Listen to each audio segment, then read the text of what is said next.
The key is when you solve little problems, you get a little reward. But you're able to solve much bigger problems when you seem trustworthy, when you seem like you know what you're talking about. When you start trusting yourself, other people will be attracted to that.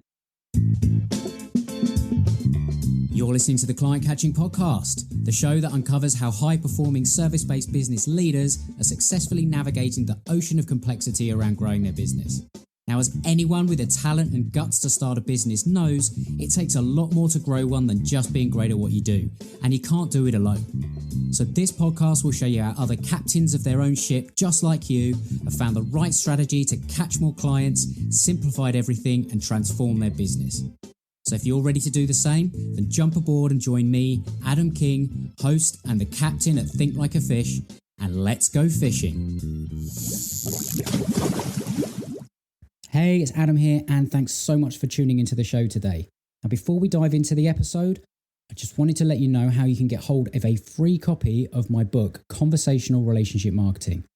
Because inside, you're going to find 10 golden rules for B2B and professional service firms that consistently create client sales opportunities and drives revenue growth. And you'll find out how to do all of that using professionalism, ethics, and good manners. So what you can do to get your free copy is go to the podcast gift page at thinklikeafish.co.uk/podcast gift. And when you get hold of the book, what you're going to discover is a simple strategy to ensure that you consistently have a full calendar of motivated and qualified ideal potential clients who want to discuss doing business with you. And what I'm literally doing is giving away the exact entire strategy that my clients pay thousands to implement with them. Not only that, I share throughout the book links to templates, frameworks, and workbooks that you can use to actually implement this strategy and get results. And it's all for free, no strings attached. In fact, there isn't even an opt-in. So please make sure you go and grab your copy on the podcast gift page at thinklikeafish.co.uk/podcast gift. And if you want to grab some of the other gifts and resources that I offer there, please help yourself. So I hope you go and get the book. I hope you read it. And more importantly, I hope you do something with it. And when you do, I'd love to get your feedback on the results that you've got. But until then, let's get to today's episode. Well, hello and welcome to the Client Catching Podcast. Now, if you're a regular listener to the show, you might know this, but in case it's your first time today, I'm going to mention something about myself that will set the context for today's conversation. Now, I'm an introvert. Now, for a long time, I didn't really understand what that meant. And honestly, I just thought that I was a bit shy or not as confident as other people that, honestly, I secretly wished I could be a little bit more like. And in the past, I've been pretty scared to put myself out there. And seriously, until I think November 2019, I didn't even have a picture of myself on my bloody website, for crying out loud. But I realized all of this was seriously hurting my personal brand and ultimately my business. And yes, we all have a personal brand. It's so important, even if you don't think it is. In fact, as I realized, not having a personal brand is also a personal brand. But I'm sure you've found it. There's a lot of confusion around what personal branding is, and it's almost become a bit of a buzzword. So maybe reputation is a bit of a better way of describing it. Simply, personal branding is how you prove to your ideal clients that you're worthy of their trust. It isn't bragging, it's not being narcissistic either. It's your opportunity to share with the others how you use your talents to serve them. So today, I am absolutely delighted to be talking to someone whose personal brand literally stood out to me as a big, beaming, emoji happy face of light in an ocean of sameness on LinkedIn. He's the CEO of Ajax Union, one of the fastest growing companies in America, and founder of Evergreen Networking, where he helps his clients go from lurkers to influencers on LinkedIn by building their personal brand. Now, he's got a PhD in results. He's got over 1,000 selfies with his audience, pre-COVID, of course, in case you're still listening to this in the lockdown. But he's absolute living proof of the power of a personal brand. So if you want to become known for your expertise and have clients coming to you, this is the guy to listen to. And it's why I'm absolutely delighted to welcome my guest today on the Client Catching Podcast, Joe Apfelbaum. Joe, welcome to the show. Adam, thank you so much for having me. I'm really excited about sharing my experience with the listeners because I've really been through a crazy journey, and I'm sure that a lot of people that have gotten to where I am have also gone through that, but a lot of people don't necessarily share their story. Absolutely. And just before we do dive in, I just need to take a big swig of water here. So, Well, just so you know, because I didn't know, I don't know if you knew, Joe. There's a stat out there that I heard from someone. I can't remember where I heard it, but a 5% drop in hydration is a 30% drop in energy. Have you heard that, Joe? Yes, if you want to get hydrated, if you want to get motivated, you got to get hydrated. So it all begins with how much water you have in your system. My goal is to drink half my weight in ounces. Most people don't have any water. They drink coffee and orange juice and they're dehydrated. So if you're dehydrated, you're not going to get motivated. Now, for anyone that hasn't sort of picked up and doesn't know Joe, that that is something that he will often preach before, if you go to one of his trainings, his webinars, anything like that. But it really does, it sort of touches on a little bit of your story there as well, because not only have you got the story around the personal brand and how that's come along, there's a lot more to the backstory, isn't there, in terms of your own personal struggles, and you've taken those struggles and you've transformed them into what can only be described as an amazing way of inspiring people to make changes themselves. So do you want to give us a little bit of the backstory before we move on to the personal branding side of things? Yeah, absolutely. I was really shy. I was scared. I was a nerd. I'm into computers, right? I'm a computer guy. I fix computers. I love the internet. I love web design, coding, graphic design. But I'm also kind of, I always craved having friendships, but I was scared of it because I faced a lot of rejection in school. I never really had best friends. I never really fit into one particular clique.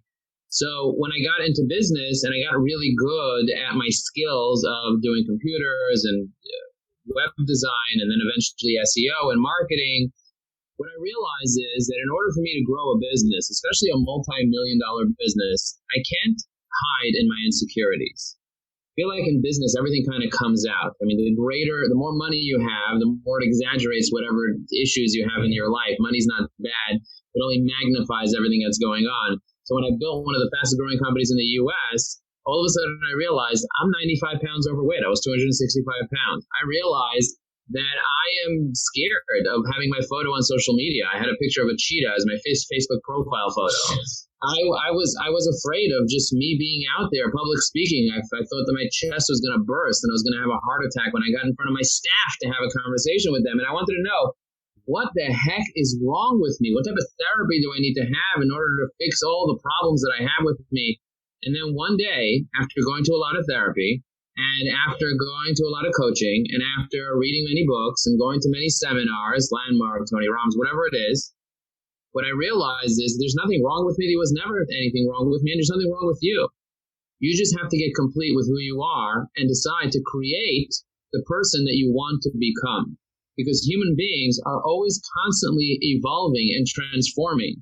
And you have the ability, with your awareness and your consciousness, to transform into anything you want to be.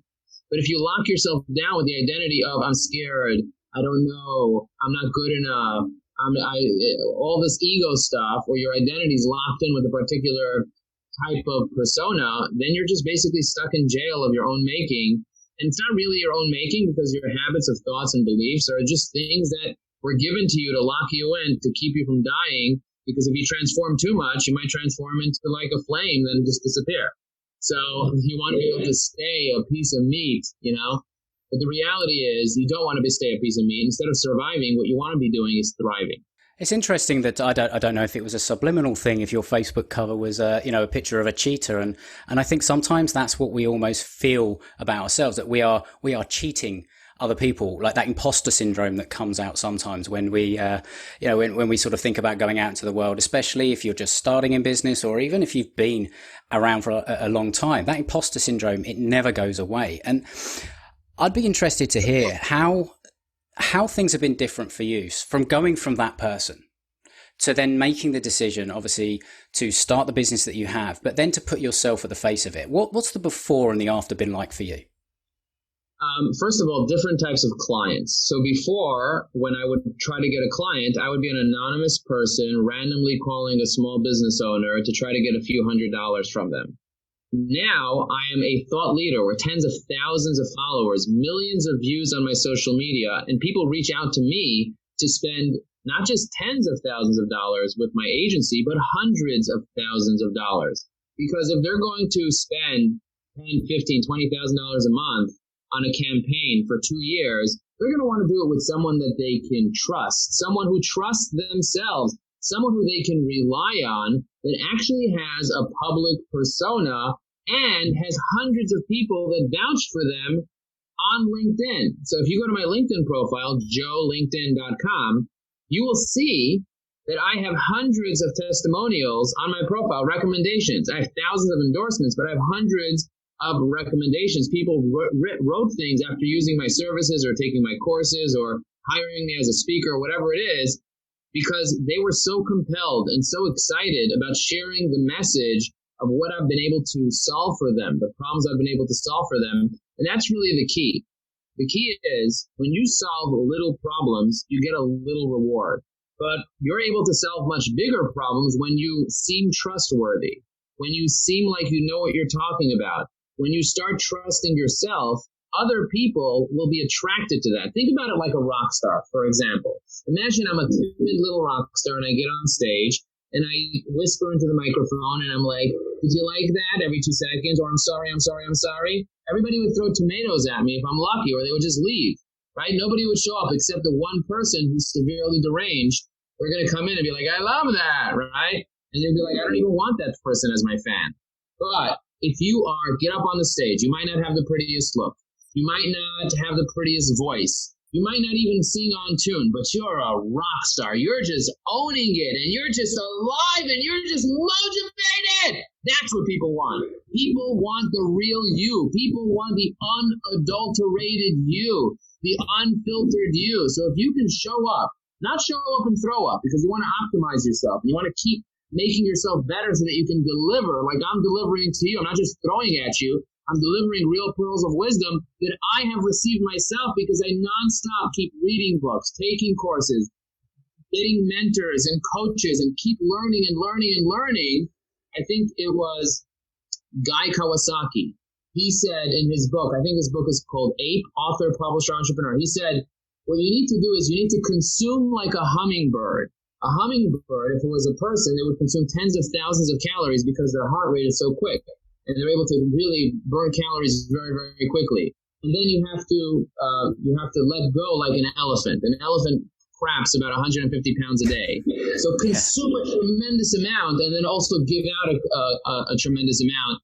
And I've dedicated a tremendous amount of time to personal development because I'm on a mission. I want to help 1,000 hungry entrepreneurs go from frustration to motivation. There were so many things that frustrated me in the past. And I want to be able to help people be able to create those same breakthroughs that I've created for myself. Now, I can't create a breakthrough for you. You need to create your own breakthrough by discovering where you're stuck, what is the underlying fear that is stopping you from getting over that. And then once you have the courage to take action in spite of having that fear, you start seeing the doors open up. And that's really the key, because they say that follow your frustration.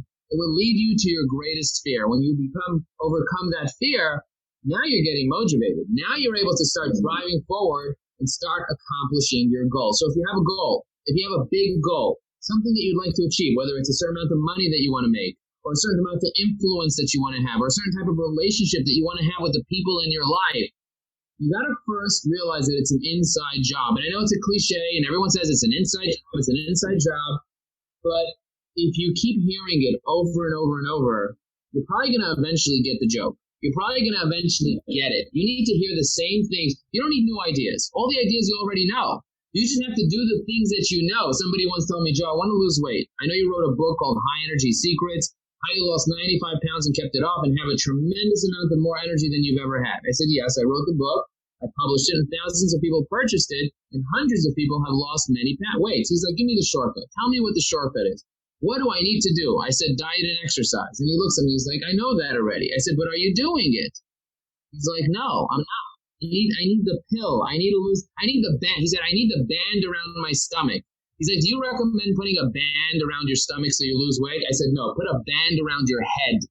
You need to put a band around your head so that you can change your beliefs, because your beliefs are driving you. If you believe that you get pleasure from food, from the wrong types of food, well, no one's going to take you away from your drug because you're addicted to that with your beliefs. So if you can rewire yourself, and sometimes you got to shake the snow globe a little bit, get out of your comfort zone.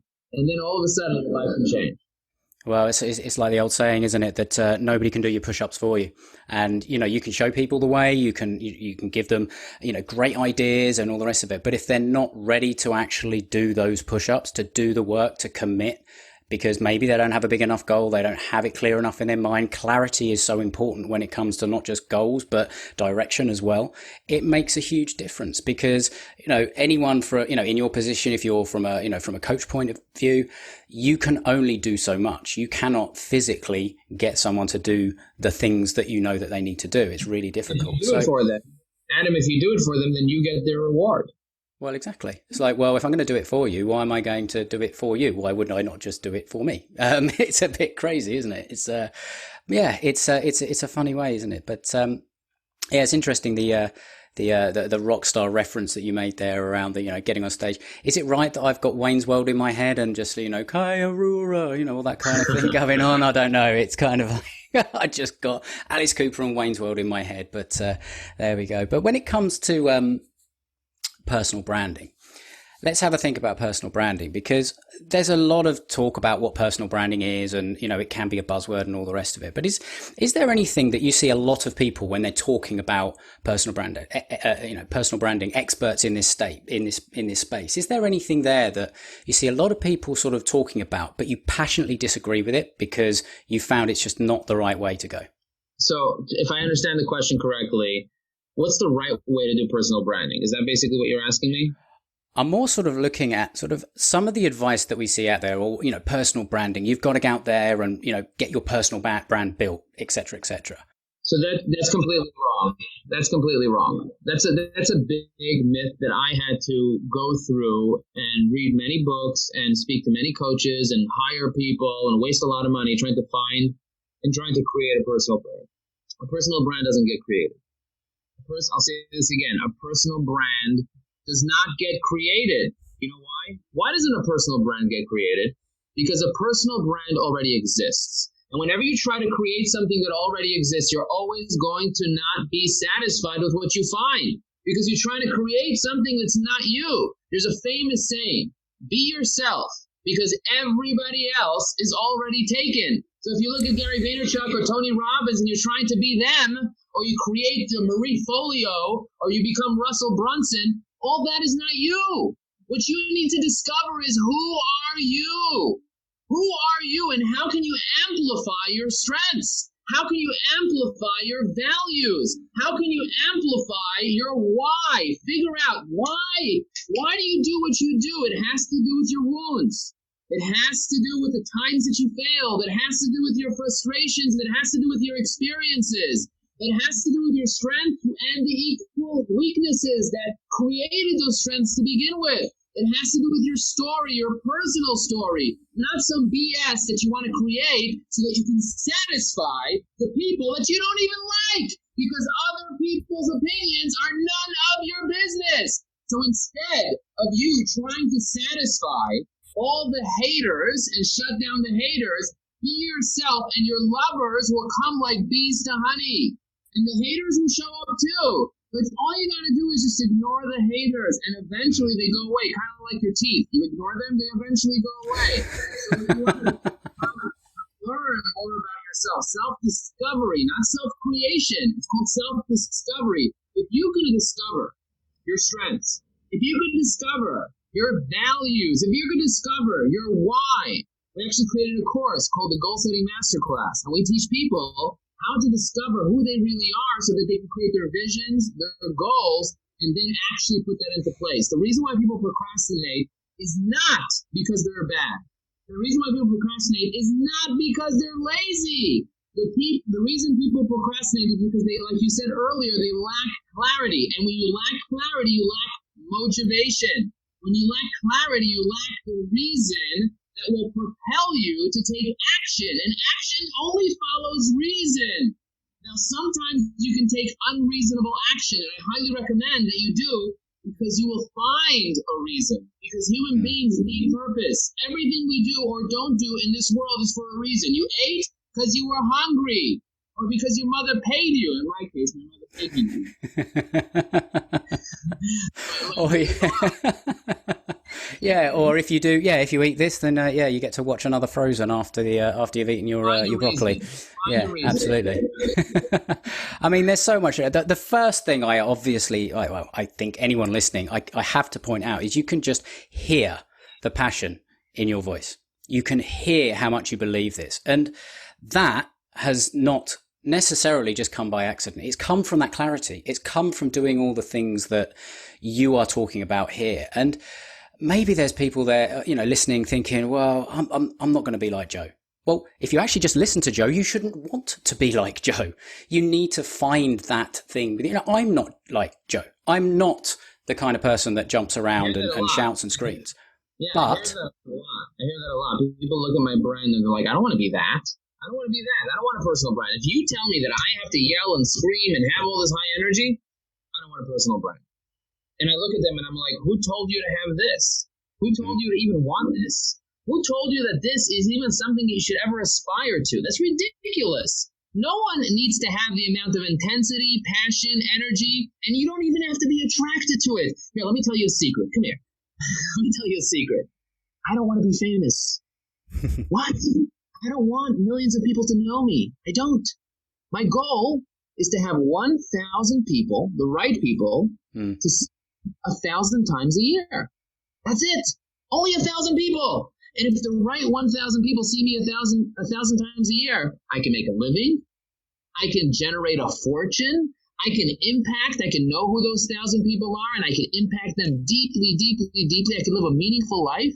I can be present for my 5 children because I'm not sitting there trying to go viral. I'm not trying to get lucky. I am lucky.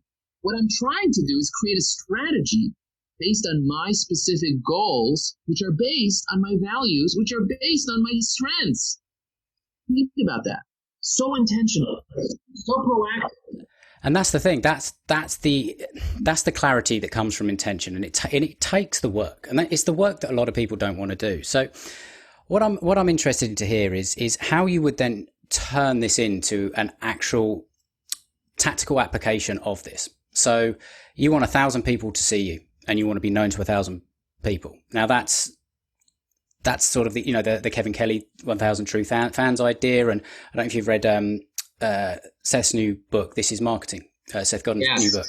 It's very much along this same route, and it's a principle that is coming back time and time and time again, because we are kind of seduced by this current world at the moment. It's like you can have millions and millions of Instagram followers and all the rest of it, or LinkedIn followers, Facebook fans, all the rest of it, but ultimately, how many of them are you going to know? You're not that many. You need to know a very few, and you don't have to know that many to have an amazing business. And you're the CEO of a B2B agency, right? So you have that sort of understanding of actually working in a B2B space. You're not an Instagram influencer. You're someone on LinkedIn that is just doing what you're doing, and you're running a real business, not trying to, get paid for endorsing products that you don't even want, right? So why don't you sort of talk about how you would, let's set a scene, right? So you are someone that is running a business, and you've been going for a while. You're pretty successful, but you're kind of feeling a bit stuck, right? You kind of want to get to that next level, and you've heard about this idea that I need to build a personal brand. What steps would you take someone through the thinking process behind, I need to be more present on LinkedIn with the people I want to be known to? Well, step number 1 is you got to figure out who those people are. Most people, when I say, who do you want to meet? You know what they say? Decision makers. You ever heard somebody say that? It's ridiculous.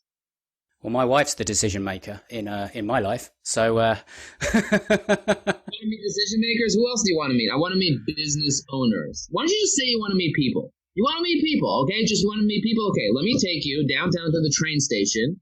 There's lots of people. Some of them are feeding the pigeons. Some of them are aimlessly walking around. He's like, no, I want to meet successful people. I said, okay, let's go to Broadway. Let's meet. I don't want to meet actors. I was like, who do you want to meet? Actors make decisions too. Who do you want to meet? They're like, I don't know. How do I decide? I said, I created a course, and part of the course we teach you how to decide who you should want to meet, and it revolves around what your goals are.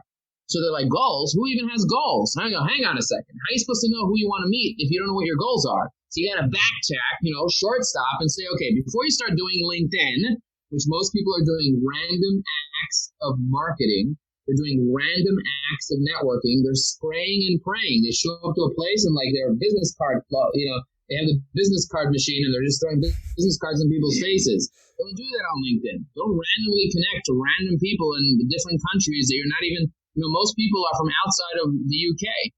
Most people are from outside of the US. Most people are not in your country on LinkedIn. It's a global website that most of the people can't even do business with you. There are 690 million members. So you first have to identify, what would I like to achieve from this? Now, you might want to achieve that you want exposure from marketing directors. I'm connected to 8,000 marketing directors on LinkedIn. Marketing directors at companies in the US. And you might say, I want to connect to CEOs of companies that are doing over $1 million in annual sales. Well, I have over 10,000 that I'm connected to on LinkedIn. And I measured it. And I have their email address and their cell phone number and all the things. And I wish them happy birthday on their birthday. But I know exactly who the people are, and I have an assistant helping me being able to do that. I know who I want to proactively connect with. I know who I want to build a relationship with, and because of that, I'm actually getting to my goal even during the pandemic. Most people make an excuse. They're like, I'm not lucky. Of course you're not lucky, because you haven't created your own luck with a bright strategy. Hope is a great thing. It's just not a good strategy.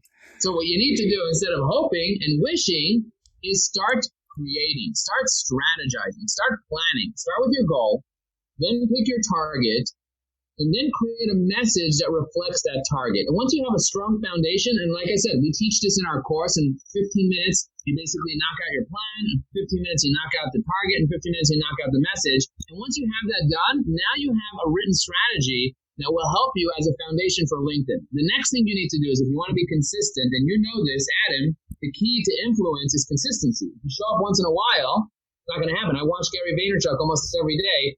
He's pumping out content on every platform like it's going out of his brain. Grant Cardone, the same thing.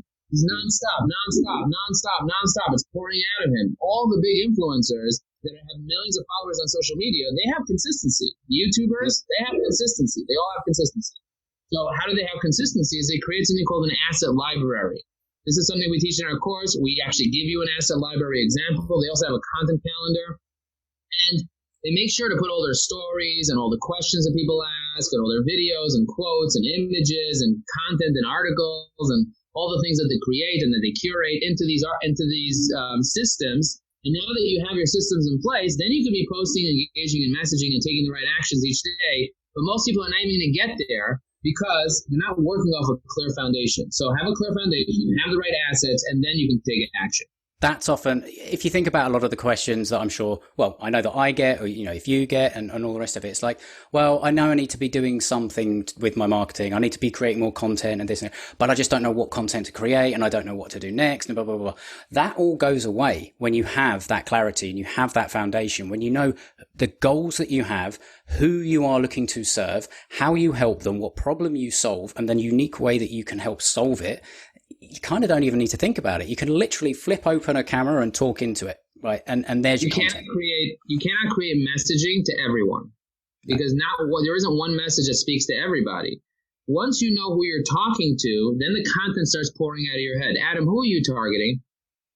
My main target is B2B sales and marketing directors of mid-sized companies between 5 million and 10 million.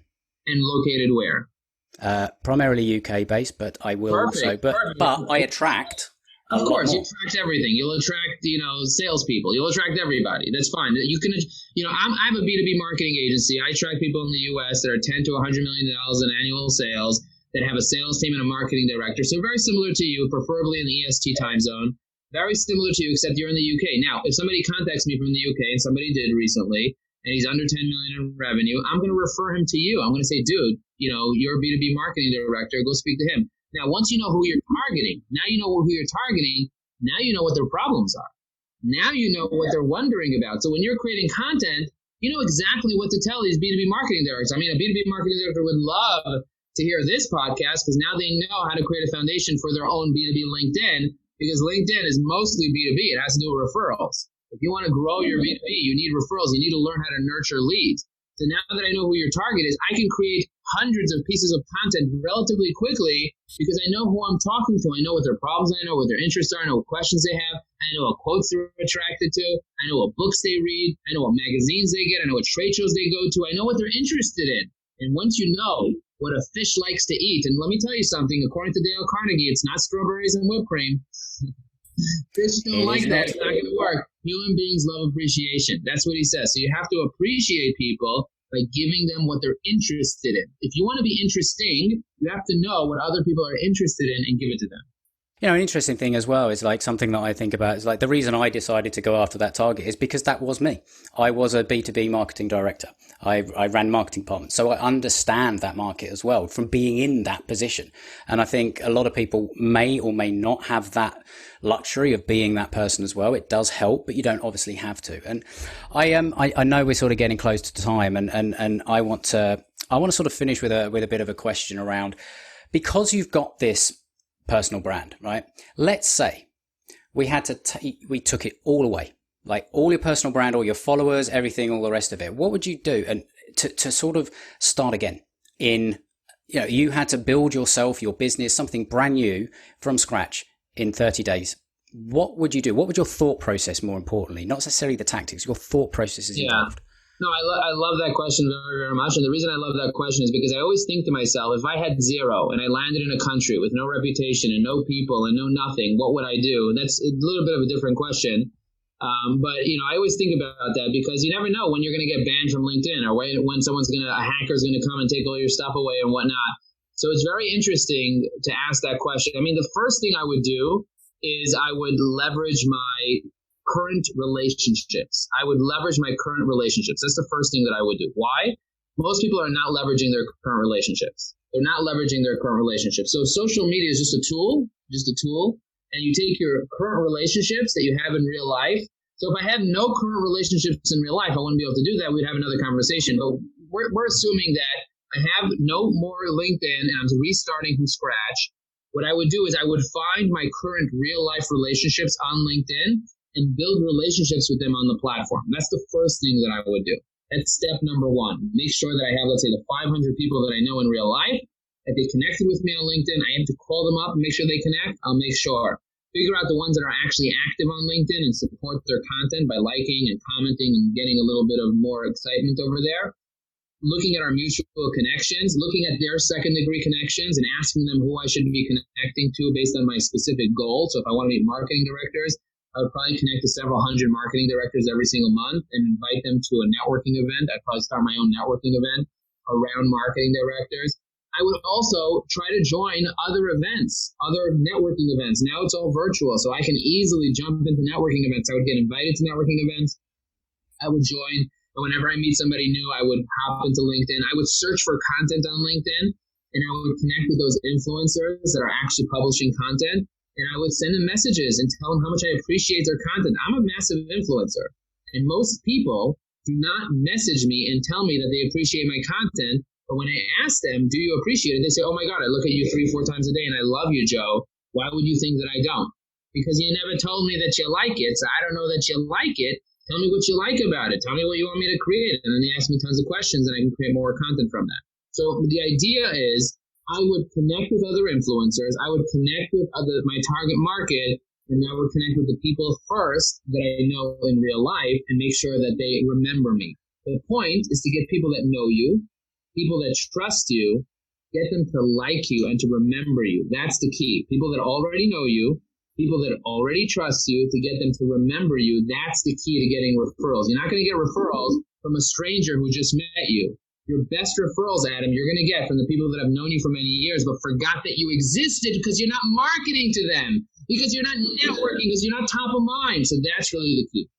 Exactly. And it's top of mind, and it's so easy to forget that everybody else is so busy. And if you're not regularly showing up, it's not because they don't value you or they don't appreciate you. It's just because you hadn't shown up. You hadn't taken that emphasis to be the person that is, just gently just reminding, hey, I'm still here providing value. I'm over here providing Absolutely. value. And I love that answer. And I specifically like asking that kind of question at the moment, especially because I think a lot of people feel that they're sort of almost having to go back to startup mode in a way, because of what's happened with the COVID situation and all the rest of it. It's obviously been devastating, but it's also been a massive opportunity to really go back and ask that question, because I don't think people ask that question enough. Like, what would happen if I lost it? I'm going to give you a 1-minute story, Adam, which I think would add a tremendous amount of value to your audience. A few years ago, my business took a little bit of a dip. And I had to really innovate. I had to figure out what I really wanted to do. And I really was very into LinkedIn, because LinkedIn was really helping me. And I said, what I want to do is I want to create a LinkedIn product, because I know a lot of people want to create content and they don't have the ideas of what to create. So I said, you know what? I'm going to make 80 calls per month to my contacts, to my personal contacts, to the people that I already know. And I'm going to see, can I close 30 deals over 90 days? Myself, can I close 30 deals? I start from scratch. This is a new business, as if it was a new business, because my team wasn't involved. My team was like, Joe, I don't know what you're starting over here, but we're busy with your business. If you get 30 clients, then we'll take over from there and start doing all the work and whatnot. What ended up happening was, it was like I started a new business completely. I didn't set up a website. I created a LinkedIn article for the LinkedIn Authority Blueprint. I wrote what it includes, how it works. I made a screen share video on YouTube. I created a few email templates. And then I started messaging my connections and the people that I know. And I said, hey, would you like to know what I'm doing for other CEOs on LinkedIn? I created a new awesome thing if you want to get together and chat. These are people that already know me, like me, and trust me. I got 80 calls, 5 calls per day. I got on the phone and I got 10 deals per month closed and paid for per month for 90 days. I got 30 deals done, closed, paid for, without me having a website, without me having a landing page, without me doing a webinar, without any of that stuff. I had a YouTube video that was 5 minutes long that described everything. I had a link, and of course I followed up with the people that said they were super interested, and I actually closed the deal. And then we created a landing page and a webinar, and then we increased the price, not by too much, but in a way that we can deliver even more value, make it profitable. And now we have a product. Our lead-in product is our LinkedIn Authority Blueprint. If you're looking for a written strategy with a content calendar, asset library, all that stuff, we will create a blueprint for your business in just 3 weeks. Boom, the whole blueprint done for your business. You have content for the next 90 days. You have an asset library, a connection. So my point is exactly what you're saying is, you want to start a new business from scratch, go to the people that already know you, like you, and trust you, and give them some value. And what's going to happen is they're going to become your first clients. The same thing happened at Ajax Union. When I started, I came with an idea called the Anubi plan. It was an SEO plan. My first 5 clients were people that already knew me, liked me, and trusted me. Then after that, we closed over 1,100 deals, and we were one of the fastest growing companies in the U.S. because it started with the seed, the germinated seed of my current connections. And you knew your current connections, you understood their businesses, their personality, and you understood the problems they were facing, and you were able to create a solution and make a very simple offer, which was obviously a successful one because of the story that you've just told. And just in case there are some people sort of listening to that and thinking, oh, yeah, no, I can understand that's a great idea, but I still don't know what I do. Well, go back a step, and instead of making the calls and trying to sell them something, ask them. What are you dealing with at the moment? What are your challenges? What's been frustrating the heck out of you for the last 12 months that you wish you could just get rid of? How have you been trying to go about solving it? What is a dream come true solution for you? What does that look like? That will give you the ideas. I did have a failed product right before that where I hired 2 people to try to sell LinkedIn prospecting. And for 6 months, they tried to do it, but not to my connections, to strangers, cold trying to do it. And the one thing that I got from all those people is that they're like, I don't want new connections. I want to stay top of mind with my current connections. And that's how I kind of came up with that idea. And then instead of trying to sell it to cold people, I sold it to all my people, and it worked. So it's very interesting that you're right. I mean, the best way to get a really good seminar or webinar or business is literally to ask people the question, what is your number one problem with this thing? So if I ask people, what is the number one problem with LinkedIn? Most people, it was around content creation. And so that's why I created a course, which is very, very successful, really helping a lot of people. And that's why we have a done for you service, which basically comes up with the whole strategy for your content creation on LinkedIn. So yeah, so of course, in anything, whether it's insurance that you're selling, whether it's email marketing services, whether you're a graphic designer, or maybe you're just a car technician or whatever it is, anything that you are, you figure out what's the number one problem people have with their current thing, their situation, and make that your leading product. And I think there's a lesson in there that we won't have time to go into necessarily, but I just want to highlight it, because if you're sitting there sort of thinking, again, like, how do I create content, all that kind of thing? Well, you've kind of heard one of the greatest ways of doing that, because most people think of creating content about themselves, their business, they're just going to throw up all over people. Well, how about flipping it round? Some of the greatest content you can create is asking questions that engage other people. That is an incredibly effective way of creating content. Yeah, right. So I would highly invite or encourage everybody listening to first of all, just connect with Joe on LinkedIn, or maybe, I don't know if you're at your limit because you're constantly sort of, having requests and all the rest of it, but just go and look at what Joe does.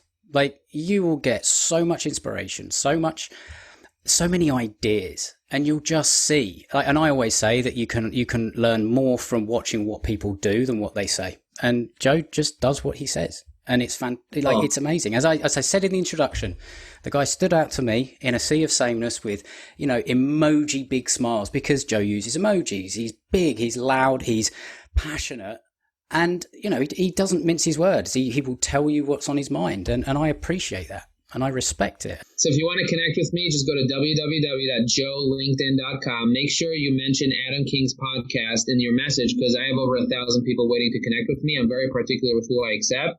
I'm only accepting real people that are fans, followers, engagers. I'm not looking for random people that are just not engaged. So if you're engaged and you're real, let me know that you're real. Let me know that you're a real person, that you're interested in being part of my network, and I'm happy to let you in. I have room for another 8,000 people, just by the way, Adam. I have over 30,000 followers, but I still have many more room for the right connections. Again, like I said, my goal is not to just add as many as possible. My goal is to connect with people that have intention, people that have purpose. And if that's you and you really want to take your life and your business to the next level, please follow me and connect with me on LinkedIn. I'd be happy to check you guys out. And if you're interested in the LinkedIn side of things, Evergreen Networking is the website, isn't it? Easy domain to remember is learnbusinessnetworking.com. That's easy. Like, we created that 3 words, learnbusinessnetworking.com. That'll show you our course, and I'd be happy for anyone to take it. We have lots of people in the UK that have taken it. They're super happy. We have people in the US, people from Germany, people from all over the place that have taken our course, learned a tremendous amount, and generated lots of revenue. So check out the testimonials, check out the videos, check out our free webinars. We have lots of great stuff. And go from lurker to influencer on LinkedIn.